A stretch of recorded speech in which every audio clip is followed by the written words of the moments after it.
Good morning વિદ્યાર્થી મિત્રો. Atomic structures ના ન્યૂ વિડિયો લેક્ચર્સ માં તમારું સ્વાગત છે બેટા. આજનો લેક્ચર જે છે એ આજનો લેક્ચર તમારા માટે ખૂબ અગત્યનો છે, કારણ કે ઘણી બધી નવી વસ્તુ દીકરા આજના આ લેક્ચર્સમાં તમારે અભ્યાસ કરવાનો. આપણે પ્રીવિયસ લેક્ચર્સમાં એટલે કે આગળના લેક્ચરમાં શેનો અભ્યાસ કર્યો હતો બેટા? તો કે ભાઈ આગળના લેક્ચરમાં આપણે વિકિરણનો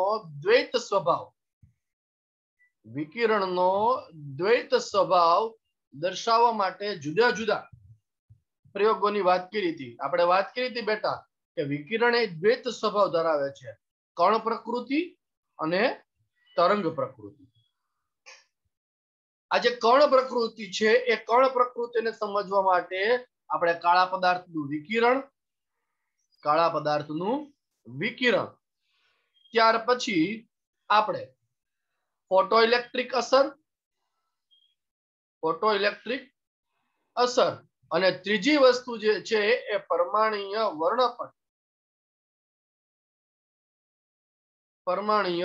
વર્ણપટ વડે સમજી શકે. તો આજના લેક્ચરમાં બેટા આપણે પરમાણ્વીય વર્ણપટ શું છે, વર્ણપટ એટલે શું,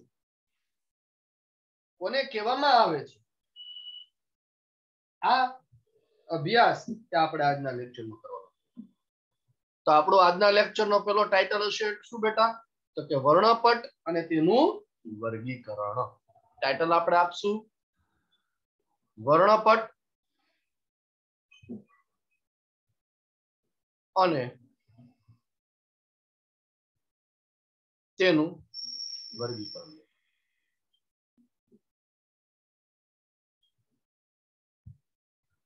આપણને ખબર છે બેટા કે ક્યારેક જે સફેદ પ્રકાશ છે એ સફેદ પ્રકાશ એટલે કોઈ પણ પ્રકાશ હોય એ પ્રકાશની ઝડપનો આધાર, પ્રકાશની ગતિનો આધાર એ માધ્યમ પર રહેલો હોય છે. બરાબર? માધ્યમ જે છે એ માધ્યમ જેટલું સ્નિગ્ધ એટલી ગતિ એની ધીમી હોય.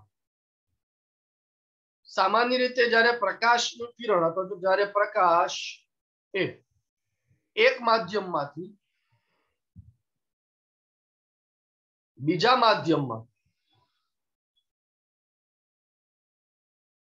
માધ્યમમાં પ્રવેશે છે ત્યારે એ પોતાના માર્ગમાં વિચલન અનુભવે છે. આ ઘટનાને વક્રીભવન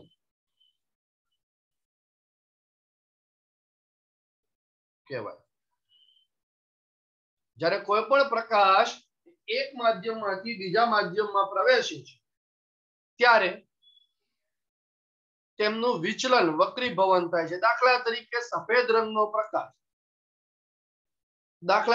સફેદ રંગનો પ્રકાશ કે જે જુદી જુદી તરંગ લંબાઈનું મિશ્રણ છે, તેને જ્યારે પ્રિઝમમાંથી પસાર કરવામાં આવે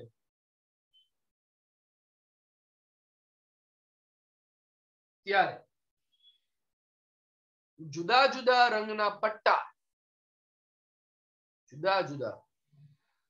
રંગના પટ્ટાની શ્રેણી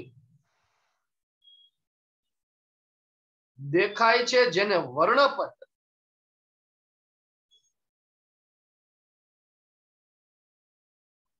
કહેવાય છે. દાખલા તરીકે આપણે આ ઇમેજને જોઈએ.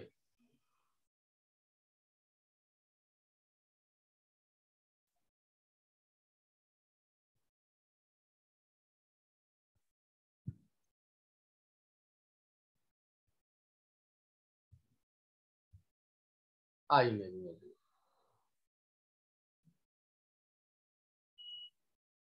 ઇમેજમાં તમે બેટા જોઈ શકો છો કે વ્હાઈટ રંગનો પ્રકાશ છે, અહીંયા આપણે આપાત કરીએ છીએ અહીંથી આ વ્હાઈટ રંગનો પ્રકાશ અને પ્રિઝમ માંથી જ્યારે પસાર થાય છે ત્યારે જાનીવાલી પીનારા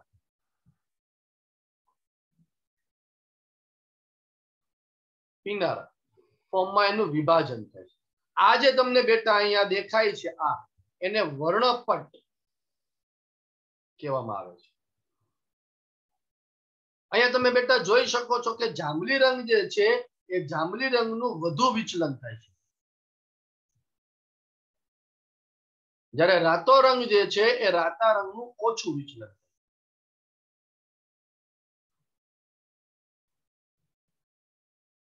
સ્ક્રીન ઉપર તમને દેખાય છે. આ જો બેટા જાંબલી રંગનું વિચલન તમે અહીંયા જુઓ અને આ રાતા રંગનું વિચલન જુઓ. જાંબલી રંગ કે જેની તરંગ લંબાઈ ઓછી છે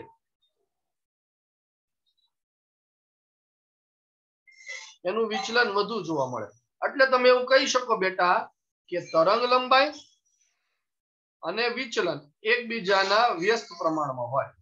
તરંગ લંબાઈ અને વિચલન આ એકબીજાના વ્યસ્ત પ્રમાણમાં છે બેટા. તરંગ લંબાઈ જેમ ઓછી એમ વિચલન વધુ. તો રાતા રંગની તરંગ લંબાઈ બેટા આપણને ખબર છે કે રાતા રંગની તરંગ લંબાઈ વધુ છે, એનું વિચલન કેવું જોવા મળે છે? તમને ઓછું જોવા મળે.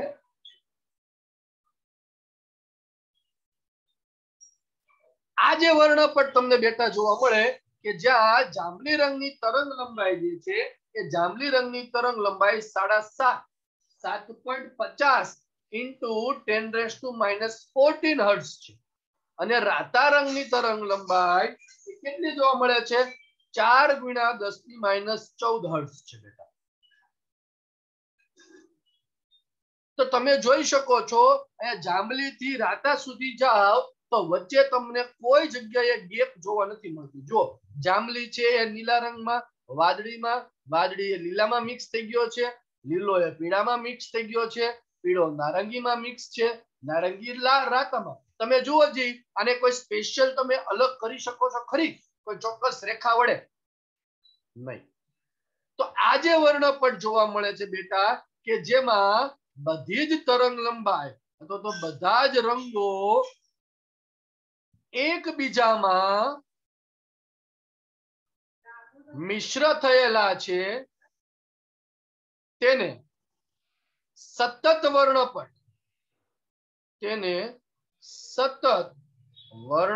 કહેવાય છે. આ વર્ણપટને સતત વર્ણપટ કહેવાય કે જેમાં બધા જ રંગો એકબીજામાં મિક્સ થયેલા છે. જાંબલી થી લઈને રાતા સુધી તમે જાઓ તો જાંબલી થી રાતા સુધીના બધા જ બેટા એકબીજામાં મિક્સ થયેલા છે. લખીએ કે જે વર્ણપટમાં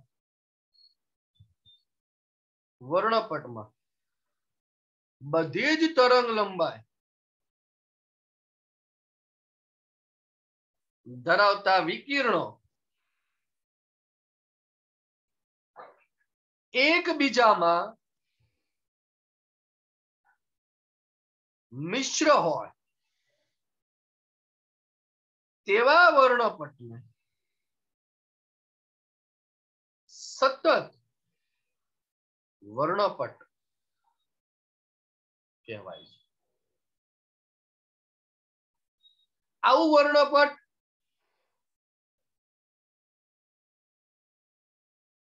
આ પ્રકારનું વર્ણપટ એ આપણને મેઘધનુષ્યમાં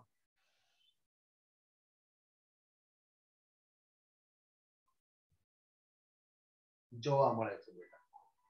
આપણને મેઘધનુષ્યમાં આવા પ્રકારનું વર્ણપટ આપણને જોવા મળે છે.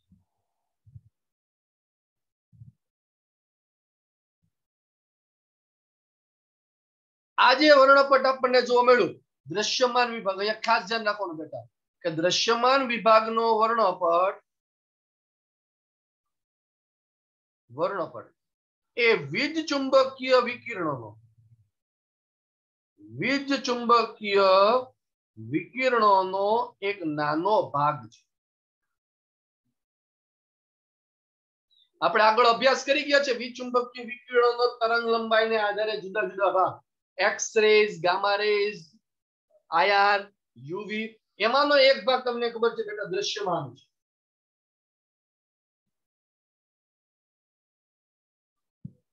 આ દ્રશ્યમાન વિકિરણ અથવા તો પ્રકારના વિકિરણનું ઉત્સર્જન કેવી રીતે થાય બેટા? તો અહીંયા ખબર પડવી જોઈએ કે ધારો કે તમારી પાસે કોઈ પદાર્થ છે, કોઈ પદાર્થ છે, આ પદાર્થ પર જ્યારે વીજ ચુંબકીય વિકિરણો આપાત થાય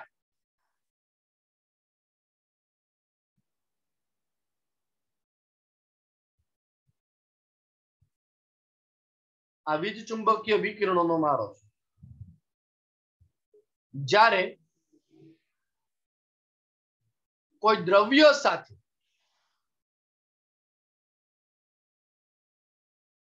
વીજ ચુંબકીય વિકિરણોનું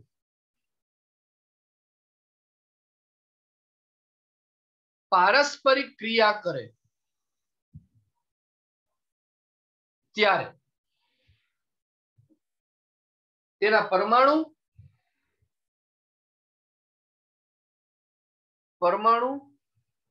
અણુ કે આયનો એ ચોક્કસ ઉર્જાનું શોષણ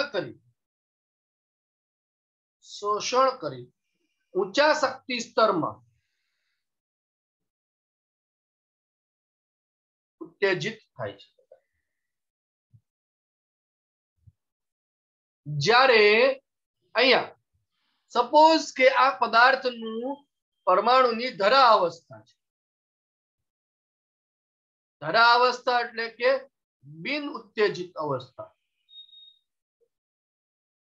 એટલે હજી તમે એના પર વીજ ચુંબકીય વિકિરણો આપાત કરેલા નથી, કોઈ ઉર્જા તમે એને આપેલી નથી. હવે જેવી ઉર્જા તમે એમાં આપો છો ત્યારે આના પરમાણુ, અણુ કે આયનોના ઇલેક્ટ્રોન એ ઉર્જાનું શોષણ કરીને ધરા અવસ્થામાંથી ઉત્તેજિત અવસ્થામાં મૂવમેન્ટ કરે છે.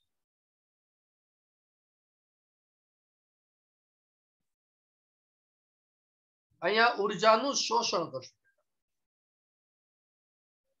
એટલે આમાં જે ઉર્જા તમે આપી હોય, ચુંબકીય વિકિરણની જે ઉર્જા હોય, એ ઉર્જાનું વિકિરણ સ્વરૂપે એક શોષણ કરશે અને ઉત્તેજિત અવસ્થામાં દાખલ છે. પણ હંમેશા બેટા ઉત્તેજિત અવસ્થા છે એ અસ્થાયી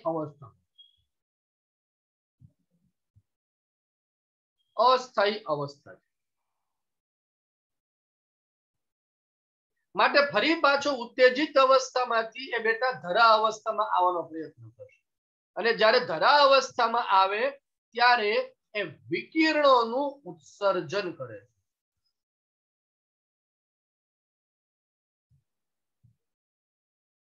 દાખલા તરીકે આપણે વાત કરીએ કે કાળા પદાર્થના વિકિરણમાં દીકરા આપણે વાત કરી હતી કે લોખંડનો ટુકડો છે, એ લોખંડના ટુકડાને તમે જ્યારે ગરમ કરો છો એટલે તમે એને ઉર્જા આપો છો બેટા,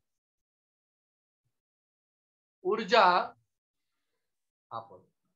આપવાથી શું થશે તો કે આના પરમાણુ જે છે બેટા કે જે ધરા અવસ્થામાં હતા એ ઉર્જા મેળવીને ઉત્તેજિત અવસ્થામાં જશે.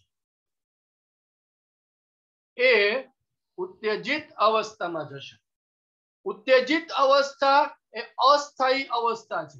એટલે ઉત્તેજિત અવસ્થામાંથી ફરી પાછી ધરા અવસ્થામાં આવે એટલે વિકિરણોનું ઉત્સર્જન કરે અને આ વિકિરણો દીકરા જો દ્રશ્યમાન વિભાગમાં હોય, વિઝિબલ રેન્જમાં હોય તો આપણે જોઈ શકીએ છીએ કે તમને ખબર છે એમાં આછો લાલ, પછી ઘેરો લાલ, સફેદ, જાંબલી એમ જુદા જુદા રંગોનું ઉત્સર્જન કરે છે.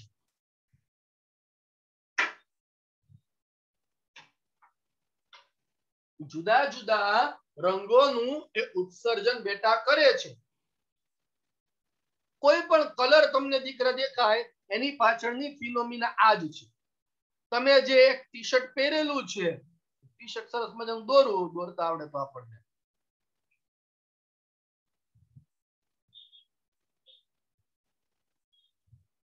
आ टी शर्ट तमे पहेर्યું છે હાલો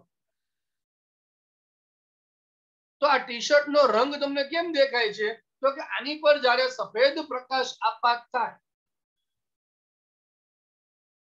त्यारे आना परमाणुओ जे छे ए परमाणु उत्तेजित अवस्थामां जाय એટલે અમુક શોષણ કરશે ઊર્જાનું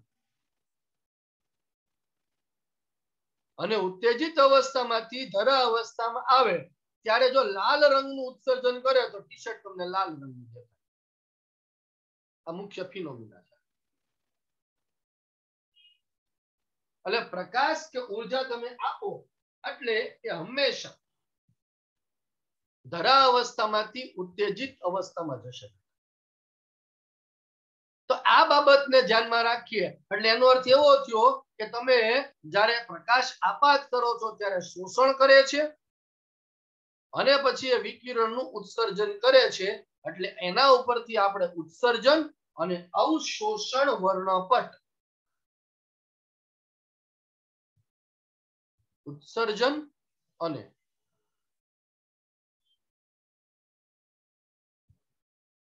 અવશોષણ વર્ણપટ દરેક પદાર્થની આ એક વિશિષ્ટ ખાસિયત હોય છે ઉત્સર્જન અને અવશોષણ વર્ણપટ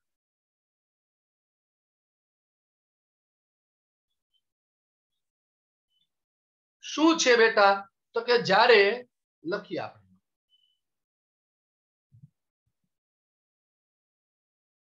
કોઈ પદાર્થ કે કોઈ કણ એ ઊર્જાનું શોષણ કરે છે ઊર્જાનું શોષણ કરે છે ત્યારે તે ઉત્તેજિત અવસ્થામાં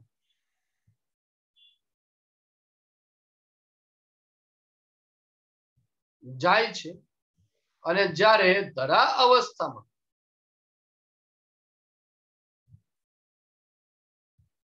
પાછો આવે છે ત્યારે ચોક્કસ વિકિરણોનું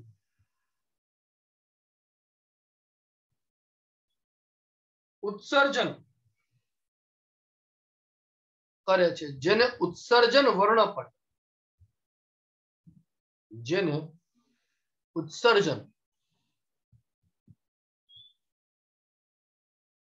વર્ણપટ તરીકે ઓળખવામાં આવે છે જેને ઉત્સર્જન વર્ણપટ તરીકે ઓળખવામાં આવે છે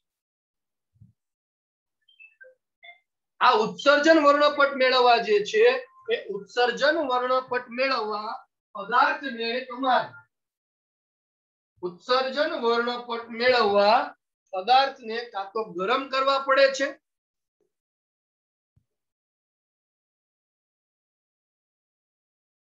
ઉત્સર્જન વર્ણપટ મેળવવા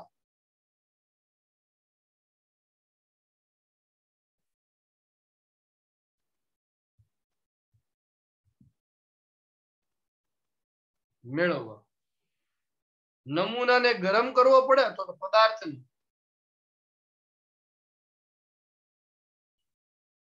ગરમ કરવામાં આવે અથવા તો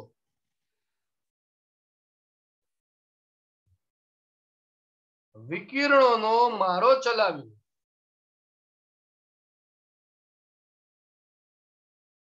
ઊર્જા આપવામાં આવે છે આપણે હમણાં કાળા પદાર્થના વિકિરણો હમણાં થોડાક સમય પહેલા લોખંડનું ઉદાહરણ જોયું એને તમે ગરમ કરો એટલે ઉત્સર્જન વર્ણપટ આપણને મળે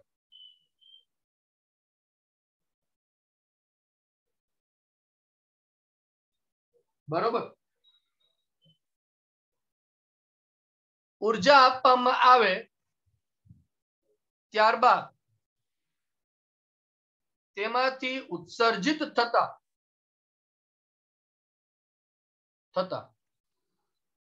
વિકિરણોનો સ્પેક્ટ્રોસ્કોપિક પદ્ધતિ વડે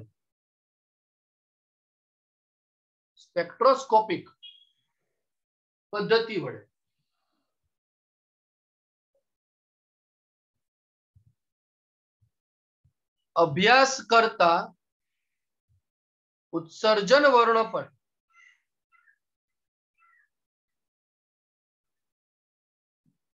આપણને પ્રાપ્ત થાય છે। આ ઉત્સર્જન વર્ણપટમાં શું હોય બેટા? અગત્યની વસ્તુ છે। આ ઉત્સર્જન વર્ણપટમાં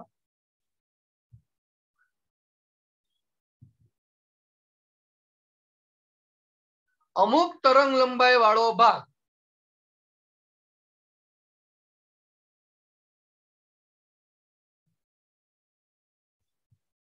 ભાગ એક કાળો દેખાય છે, અથવા તેવું કહી શકાય કે એ તરંગ લંબાઈ વર્ણપટમાંથી વર્ણપટમાં દેખાતી નથી।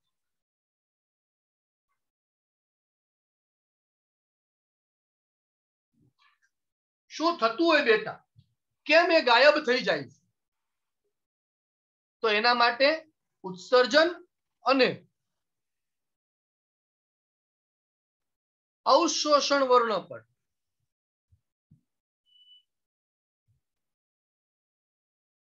એ એકબીજાની નેગેટિવ છે। એકબીજાની નેગેટિવ છે એટલે એનો અર્થ શું થાય બેટા? આપણે સમજીએ। જો ડાયાગ્રામ વડે હું તમને સમજાવવાનો પ્રયત્ન કરું। અહીંયા ડાયાગ્રામ આપણે લીધો છે।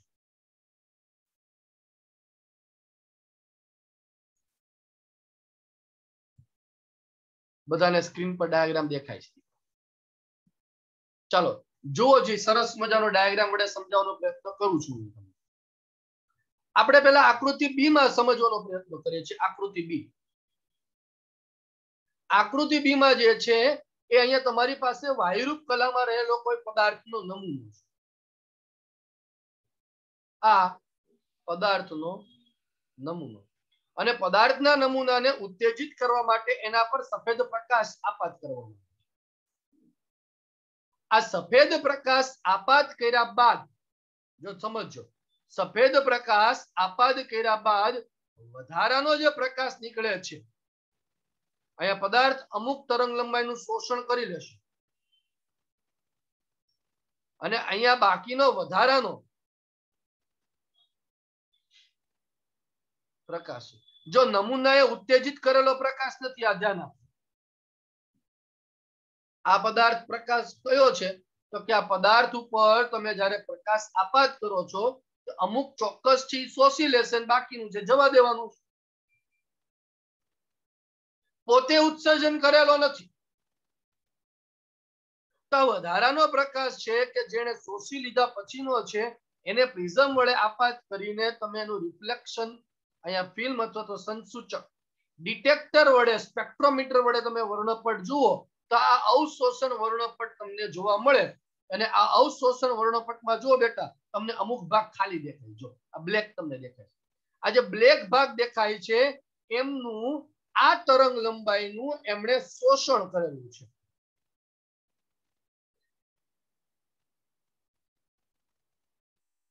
એવું કહેવાય। એટલે મેં તમને કીધું એ પ્રમાણે કે અહીંયા ધરા અવસ્થામાં પરમાણુ હતા, તમે એના પર સફેદ પ્રકાશ આપાત કર્યો એટલે એ અમુક ચોક્કસ વિકિરણનું શોષણ કરી લેશે। જેનું શોષણ કરશે બેટા એ ભાગ અહીંયા વર્ણપટમાંથી ગાયબ થઈ જશે। જો કાળો રંગ ખ્યાલ આવે છે? તમને વર્ણપટમાં નહીં દેખાય કાળો।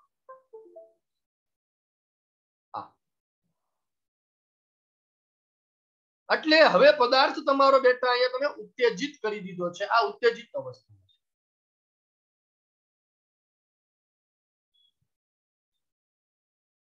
આ ઉત્તેજિત નમૂનો જ્યારે ફરી પાછો ધરા અવસ્થામાં આવે, હવે આ ઉત્તેજિત નમૂનો થઈ ગયો છે।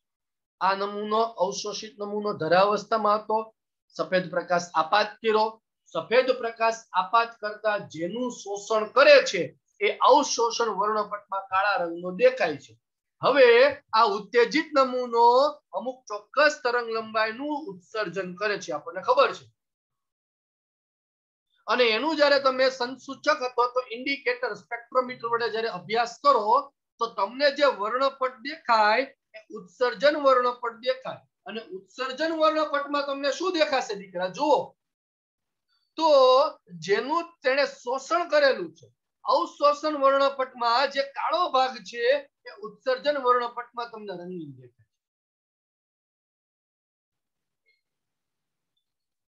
એટલે જે તરંગ લંબાઈનું એને શોષણ કરેલું હોય એને અનુરૂપ તેનું ઉત્સર્જન કરે છે જેનું શોષણ કરેલું હોય તેને અનુરૂપ વિકિરણોનું ઉત્સર્જન કરે છે બેટા અહીંયા લાલ વાદળી રંગ જે છે બેટા તમને વર્ણપટમાંથી વાદળી રંગ નતો દેખાતો એટલે એનો અર્થ એવો કે એને વાદળી રંગનું શોષણ કર્યું અને ફરી પાછું વાદળી રંગ ઉત્સર્જન કર્યું બાકીના રંગ જો જે આમાં દેખાય છે એમાં કાળા દેખાય ચાલે એવું શોષણ વર્ણપટ અને ઉત્સર્જન વર્ણપટ બેટા રામ આ બંને એકબીજાની નેગેટિવ ઇમેજ છે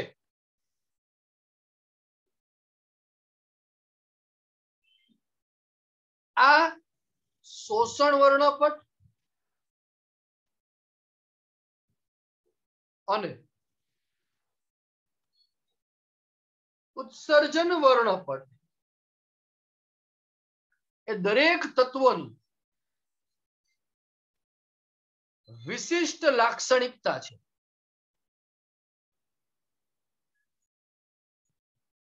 એ દરેક તત્વોની વિશિષ્ટ લાક્ષણિકતા છે આવો વર્ણપટ એ સૌપ્રથમ રોબર્ટ બુન્સેન નામના વૈજ્ઞાનિકે આ વર્ણપટનો અભ્યાસ સૌપ્રથમ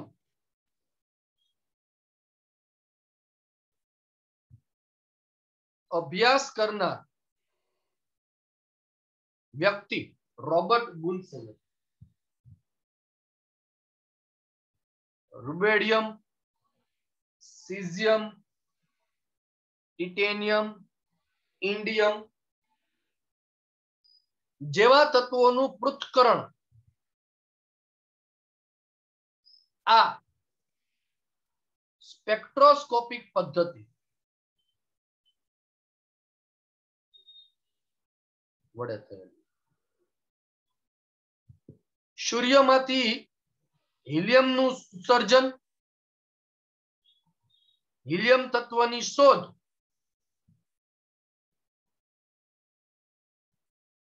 सूर्यमांथी आ वर्णपट पद्धति द्वारा सौप्रथम करवामां आवी छे ख्याल एवो रेखा वर्णपट रेखीय वर्णपट कोने कहेवामां आवे बेटा आ जे सतत वर्णपट छे आ जे तमने सतत वर्णपट छे ए वर्णपटने रेखा वर्णपट तरीके पण ओळखवामां आवे छे बेटा आ वर्णपटने रेखा वर्णपट कहेवामां आवे छे अने परमाणु द्वारा जे उत्सर्जन अथवा तो अवशोषण थयेलुं होय आमने परमाणुीय वर्णपट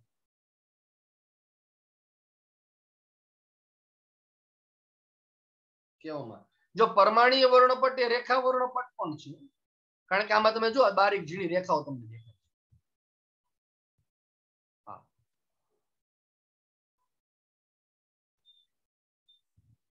એટલે રેખા વર્ણપટ अथवा तो परमाणुीय वर्णपट तरीके तमे એને ઓળખવામાં આવે એટલે આ દરેકનો બેટા શું છે આ મુદ્દો ખૂબ અગત્યની વસ્તુ છે દીકરા परमाणुीय वर्णपट रेखीय वर्णपट उत्सर्जन वर्णपट ने अवशोषण मेन वस्तु તમારે બેટા आज याद રાખવાની છે કે उत्सर्जन वर्णपट અને अवशोषण वर्णपट શું છે परमाणु द्वारा જ્યારે ધરા અવસ્થામાં ઉત્તેજિત અવસ્થામાં જાય ત્યારે જે શોષણ કરે बराबर ए वर्णपटमांथी रंग तमारो गायब थाय ए अवशोषण वर्णपट होय अने ए उत्तेजित नमूना ज्यारे विकिरणનું उत्सर्जन करे अने एनु इंडिकेटर वडे तमे अभ्यास करो स्पेक्ट्रोमीटर वडे त्यारे अवशोषण वर्णपटमांथी जे रंग न देखाय ए उत्सर्जन वर्णपटमां तमने देखाय छे ए तमने उत्सर्जन वर्णपटमां देखाय छे बेटा ख्याल आव्यो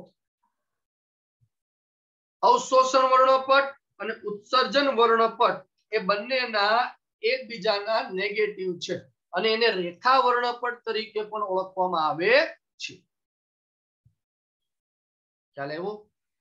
જો આ વર્ણપટ સમજાય બેટા તો હવે આપણે અગત્યનો મુદ્દો એવો હાઇડ્રોજન પરમાણુનો રેખા વર્ણપટ ખૂબ જ અગત્યનો ન્યુમેરિકલ પોર્શન છે દીકરા. તો તમે હાઇડ્રોજન પરમાણુનો હાઇડ્રોજન નો રેખા વર્ણપટ હાઇડ્રોજન પરમાણુનો રેખા વર્ણપટ આનો અભ્યાસ આપણે કરીશું. શું કહે છે? તો જ્યારે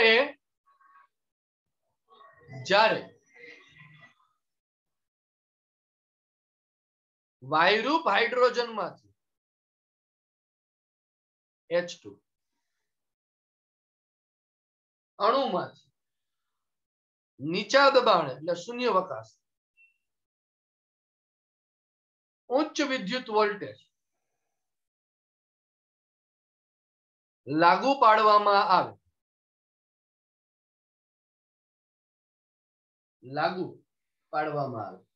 ત્યારે H2 અણુનું વિયોજન અણુમાંથી પરમાણુમાં થાય છે અને ઉત્તેજિત હાઇડ્રોજન પરમાણુ ઉત્તેજિત હાઇડ્રોજન પરમાણુ જુદી જુદી આવૃત્તિ વાળા વિકિરણોનું ઉત્સર્જન કરે છે જેને હાઇડ્રોજન વર્ણપટ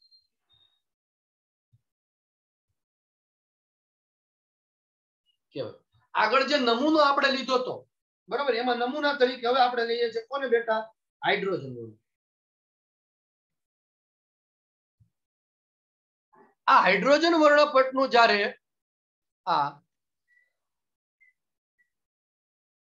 હાઇડ્રોજન વર્ણપટનો જ્યારે જુદી જુદી જ્યારે સ્પેક્ટ્રોસ્કોપી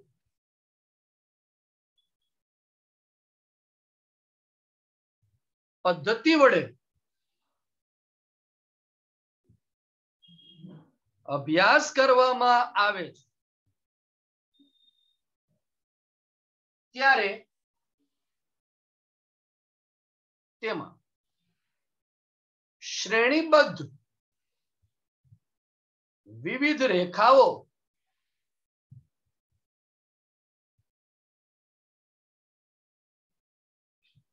જોવા મળે છે. આ રેખાઓને રેખીય વર્ણપટ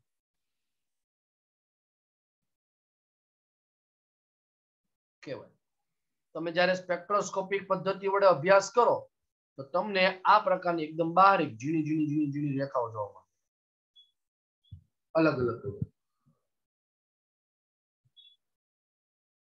સૌપ્રથમ આ શ્રેણીઓની શોધ કરનાર આ જે રેખાઓ છે આ જુદી જુદી રેખાઓની શ્રેણીની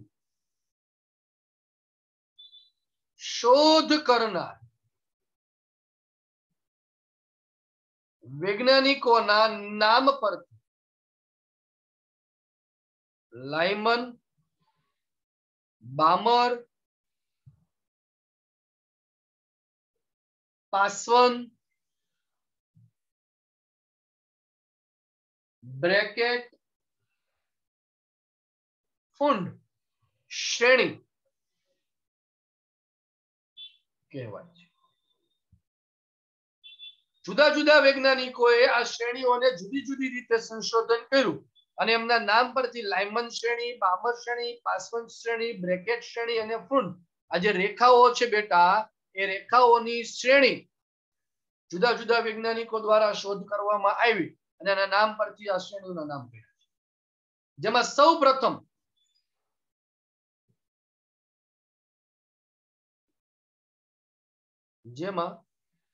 સૌપ્રથમ હાઇડ્રોજન વર્ણપટમાં લાયમન દ્વારા રેખીય વર્ણપટનો અભ્યાસ કર્યો.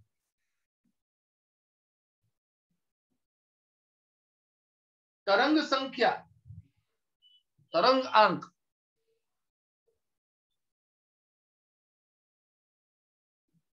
દર્શાવવા સૂત્ર રજૂ કર્યું. તરંગાંકને આપણે મ્યુ કટ વડે દર્શાવ્યું છે. Mu cut is equal two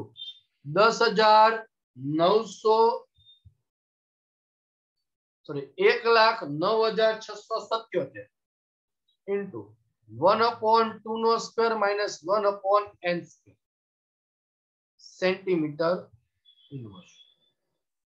જ્યાં n બરાબર પૂર્ણાંક સંખ્યા જેની કિંમત 3 કરતા મોટી છે. 3 અથવા તો 3 કરતા મોટી. એ કેવી રીતે ખબર પડે બેટા એની આપણે અભ્યાસ કરીએ.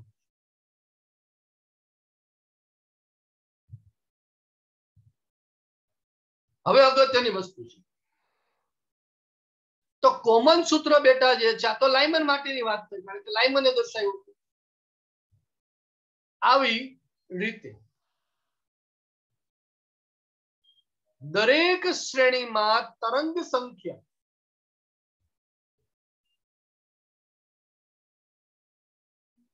શોધવાનું સૂત્ર mu is equal to 1,09,677 1/ni square minus 1/nf square centimetre inverse.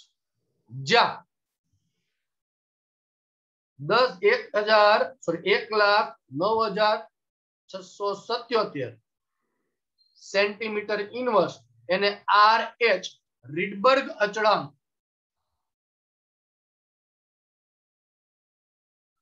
તરીકે ઓળખવામાં આવે છે. ni એટલે પ્રારંભિક અવસ્થા, I for initial state. nf બરાબર અંતિમ અવસ્થા.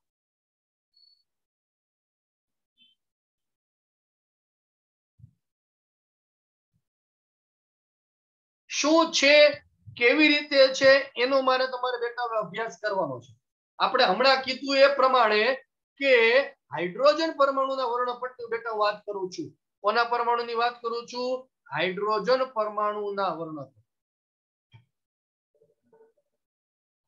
હાઇડ્રોજનનો પરમાણુ ક્રમાંક Z બરાબર શું થશે? 1. માટેની ઇલેક્ટ્રોન રચના થશે 1s1. આ તમને શીખવાડ્યું છે. તો અહીંયા જે 1 તમને દેખાય છે બેટા આ 1 એને તેનો મુખ્ય ક્વોન્ટમાંક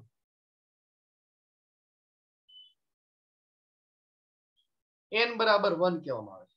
એટલે હાઇડ્રોજન પરમાણુમાં ધરા અવસ્થામાં ઇલેક્ટ્રોન ધરા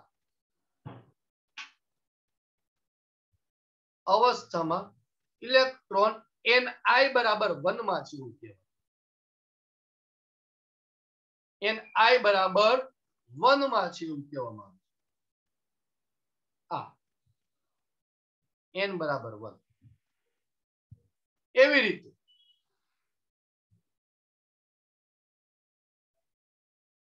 n બરાબર 2, n બરાબર 3, 4, 5, 6. n બરાબર 2, 3, 4, 5, 6 બેટા. આ હાઇડ્રોજન પરમાણુ માટે ધરા અવસ્થા છે. વિકિરણનું ઉત્સર્જન ક્યારે થાય? સમજો દીકરા. વિકિરણનું ઉત્સર્જન ક્યારે થાય છે? જ્યારે હાઇડ્રોજન પરમાણુ છે એના પર પ્રકાશ આપાત કરવામાં આવે ત્યારે ઇલેક્ટ્રોન એ ધરા અવસ્થામાંથી ઉત્તેજિત અવસ્થામાં જાય. જાય કે નો જાય હમણાં આપણે શીખાતા. અને ઉત્તેજિત અવસ્થામાંથી ફરી પાછો ધરા અવસ્થામાં આવે ત્યારે વિકિરણોનું ઉત્સર્જન થાય. અને આ વિકિરણોનું ઉત્સર્જન એટલે હાઇડ્રોજન પરમાણુનો રેખીય વર્ણન. આ વસ્તુ સમજાય કે ન સમજાય? તો કે હા સાહેબ સમજાય. તો તમે અહીંયા જુઓ બેટા કે હાઇડ્રોજન પરમાણુની ધરા અવસ્થા n બરાબર 1 છે.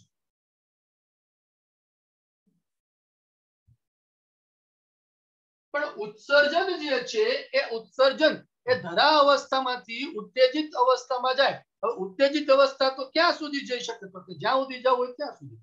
6 માં જાય 6 માંથી ફરી પાછો આવે ધરા અવસ્થામાં. આવ્યો?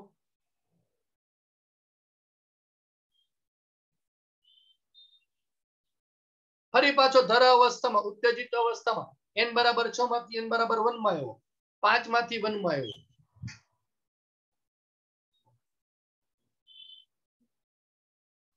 4 માંથી ફરી પાછો 1 માં આવે. 3 માંથી 1 માં અને 2 માંથી 1 માં. ઉત્તેજિત થઈને ક્યાં સુધી જઈ શકે? તો કે n બરાબર 1 થી જઈને n બરાબર 2 જાય, 3 જાય, 4, 5, 6 ગમે ત્યાં જાય. પણ ફરી પાછો ધરા અવસ્થામાં જ્યારે આવે n બરાબર 1 માં જ્યારે ફરી પાછો આવે ત્યારે આ શ્રેણી જે જોવા મળે એને લાઇમેન શ્રેણી કહેવાય. અને જે પાર જાંબલી વિકિરણો ઉત્સર્જન કરે. એટલે જો કોઈ ઇલેક્ટ્રોન બેટા n બરાબર 1 માંથી શરૂ કરે અને પછી જાય ગમે ત્યાં, જો n બરાબર 2 ને એની જો n બરાબર 1 ધરા અવસ્થા હોય ને તો n બરાબર 2 પ્રથમ ઉત્તેજિત અવસ્થા. આ સમજજો. n બરાબર 3 એ દ્વિતીય ઉત્તેજિત અવસ્થા. n બરાબર 4 તૃતીય ઉત્તેજિત અવસ્થા. હાઇડ્રોજન પરમાણુમાં ઇલેક્ટ્રોન n બરાબર 1 માંથી ગમે ત્યાં જઈ શકે.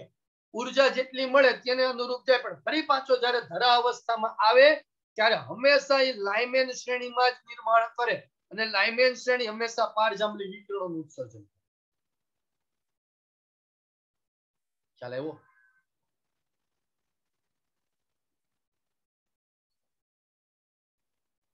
આવી રીતે જો કોઈ ઇલેક્ટ્રોન જે છે બેટા ઇલેક્ટ્રોન એ n બરાબર 2 માંથી શરૂ કરી અને ઉત્તેજિત થાય છે. n બરાબર 2 માંથી જાય છે 6 માં અને ફરી પાછો જ્યારે આવે છે જો આવ્યો પાછો n બરાબર 2 માં. 5 થી શરૂ કરી 2 માં આવ્યો. 3 થી શરૂ કરી 4 થી શરૂ કરી 2 માં.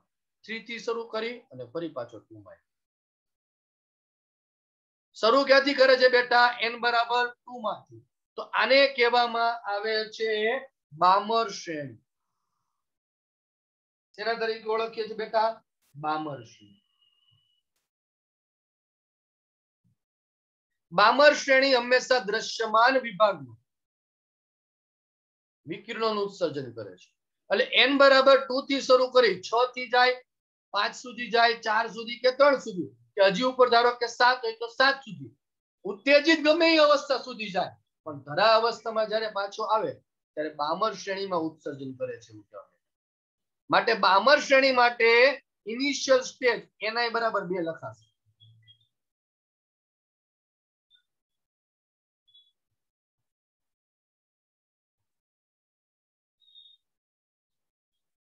એવી રીતે જો n બરાબર 3 માં પાછો આવે ધરા અવસ્થામાં n બરાબર 3 હોય બેટા જો આ 6 થી શરૂ કરે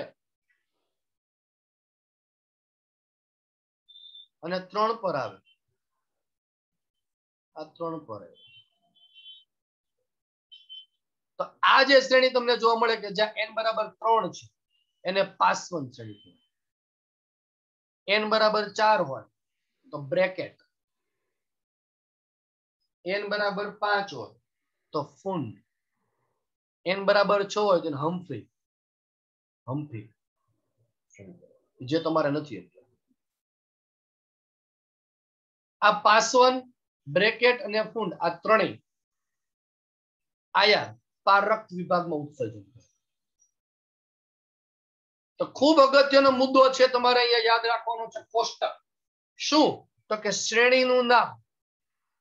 કઈ કઈ શ્રેણી ભણ્યા તમે? આપણે જોયું તો કે લાઇમેન,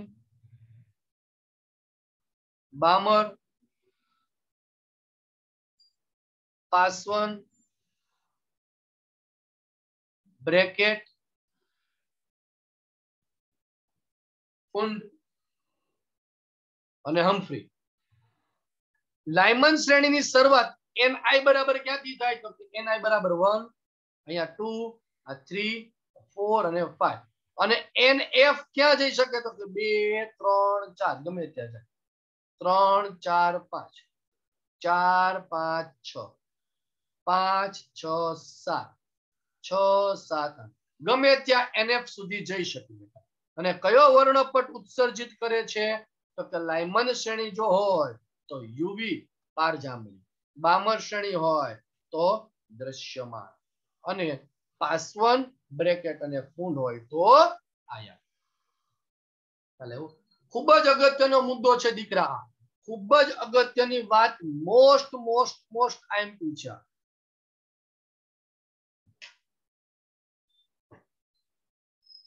આને લઈને તમને ઘણા બધા પ્રશ્નો જુદા જુદા પૂછાઈ શકે છે. એક પ્રશ્નની અહીંયા આપણે વાત કરીએ, સમજવાનો પ્રયત્ન કરીએ. શું? ધારો કે કોઈ પદાર્થ એ બામર શ્રેણીમાં વિકિરણોનું ઉત્સર્જન કરે છે, ત્યારે n બરાબર 6 માંથી n બરાબર 2 માં આવે. આ દરમિયાન ઉત્સર્જિત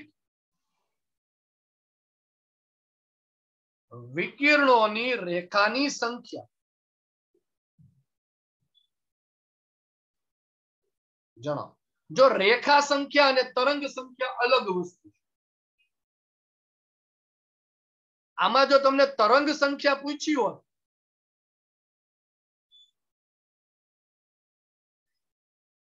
તો ન્યુકટ સૂત્ર શું વાપરશું? 1,09,677 1/ni². બામર શ્રેણી કીધી, ક્યાંથી આ શરૂ કર્યું હોય? n બરાબર 2 થી 2 નો વર્ગ માઇનસ ક્યાં સુધી ગયા છે? 6 સુધી. 6 નો સેન્ટીમીટર. તો તરંગ સંખ્યા તમને મળે. પણ તમને બેટા રેખા સંખ્યા પૂછી છે. ધ્યાન આપજો. રેખા સંખ્યા એટલે શું? જુઓ, રેખા સંખ્યા સમજવાનો આપણે પ્રયત્ન. n બરાબર 2, 3, 4, 5 અને 6. ક્યાંથી શરૂઆત કરી છે દીકરા? તમને કીધું છે તો કે n બરાબર સર 2 થી આ 3, 4, 5, 6. ક્યાંથી શરૂઆત કરી છે? n બરાબર 2. તો n બરાબર 2 થી શરૂઆત જ્યારે કરી ત્યારે તમારે બધી રેખાની શરૂઆત કરજો. 6 થી 2 સુધી આવે, 5 થી 2 સુધી, 4 થી 2 સુધી, 3 થી 2 સુધી. આવે કે ન આવે? તો કે હા સર આવી શકે. એવી રીતે 5 થી પાછો ક્યાં સુધી જાય? 6 થી 3, 5 થી 3, 4 થી 6 થી 4, 5 થી 4 અને 6 થી 5. આ બધી રેખા દોરવાની. ગણોજી કેટલી છે રેખા તમારે? તો કે આ 1, 2, 3, 4, 5, 6, 7, 8, 9 અને 10. તો n બરાબર 6 થી જ્યારે n બરાબર 2 સુધી આવે ત્યારે 10 રેખાઓનું ઉત્સર્જન કરી શકીએ છીએ. આ રેખા સંખ્યા નક્કી કરવા માટેનું સૂત્ર NF - ni प्लस 1 ब्रेकेट में nf minus ni divided by जा हमेशा याद रखो जा nf is greater than ni तमने एम थाय साहेब आ तमे रकम लखावी में ni ने nf कोण खबर केम पड़े जो आ 6 छे ने आ 2 छे मोटू कोण छे 6 ते हमेशा શું છે તમારો f फाइनल तो અહીંયા લખી શકીએ કરી તેથી nf बराबर 6 અને ni बराबर 2 तो रेखा संख्या नक्की करवा माटेનું सूत्र 6 minus 2 plus 1 6 minus 2 divided by 2 લખાય 6 माइनस 6 ने भागू सभा पहला सरवाळो थाय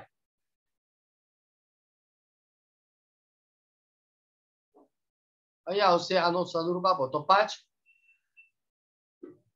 into 6 minus 2 એટલે 4 divided by 2 5 Chowk 20 divided by 2 એટલે આવ્યો 10 કેટલી રેખા સંખ્યા આવી 10 આ શેના વડે નક્કી કર્યું તમે બેટા સૂત્ર વડે અને ઉપર મેં તમને સમજણ આપી કેવી રીતે રેખા સંખ્યા શોધવાની કીધી મેં બેટા તો કેવી રીતે શોધવાની 6 થી શરૂઆત કીધી છે તો પહેલા 2 સુધી બધા આવવાના પછી 3 સુધી આવવા દો 4 સુધી અને 5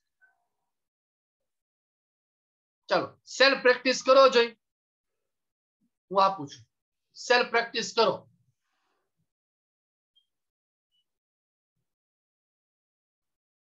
कि n बराबर 5 थी लाइमेन श्रेणी में रेखा संख्या शोधो आवो प्रश्न पूछो n बराबर 5 थी लाइमेन श्रेणी में रेखा संख्या शोधो आ क्वेश्चन करो जी प्रैक्टिस चालो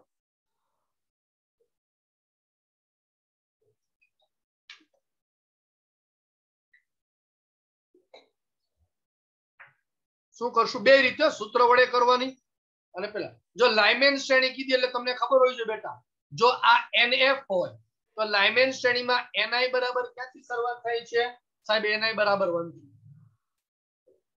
चलो दोरो डायग्राम आ ni बराबर 1 आ 2 3 4 અને 5 1 2 3 4 અને 5 बराबर चलो शुरुआत क्यांथी करवानी 5 થી 1 4 થી 1 3 થી 1 2 થી 1 પછી ક્યાંથી શરૂઆત કરીને પછી 5 થી 2 4 થી 2 3 થી 2 પછી 5 થી 3 4 થી અને 5 થી ચાલો ગણો કેટલા થાય બેટા 1 2 3 4 5 6 7 8 9 અને 10 કેટલા થયા 10 10 રેખા સંખ્યા થવી જોઈએ સૂત્ર મૂકીએ આપણે બેટા તો રેખા સંખ્યા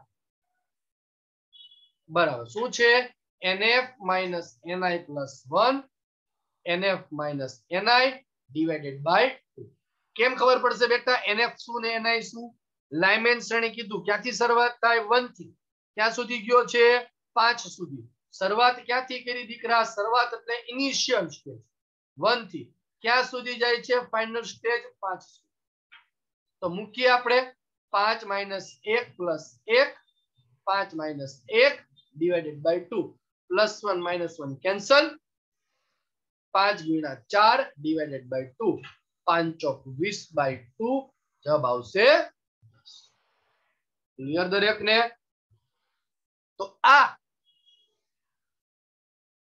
हाइड्रोजन परमाणुना रेखावर्णपट खूब अगत्यनो कोष्टक कोष्टक ने लईने जुदा जुदा प्रश्नोनी वात करी आपणे बेटा रेखा संख्या केवी रीते शोधाय तेनी वात करी बरोबर रेखा उत्सर्जन वर्णपट शोषण वर्णपट कोने कहेवाय ते आपणे समजा खूब अगत्यनो आजनो लेक्चर छे बेटा व्यवस्थित अभ्यास करजो ન ખબર પડે તો ત્યાં પૂછજો. ઓકે, ચાલો, ટિલ ધેન બાય.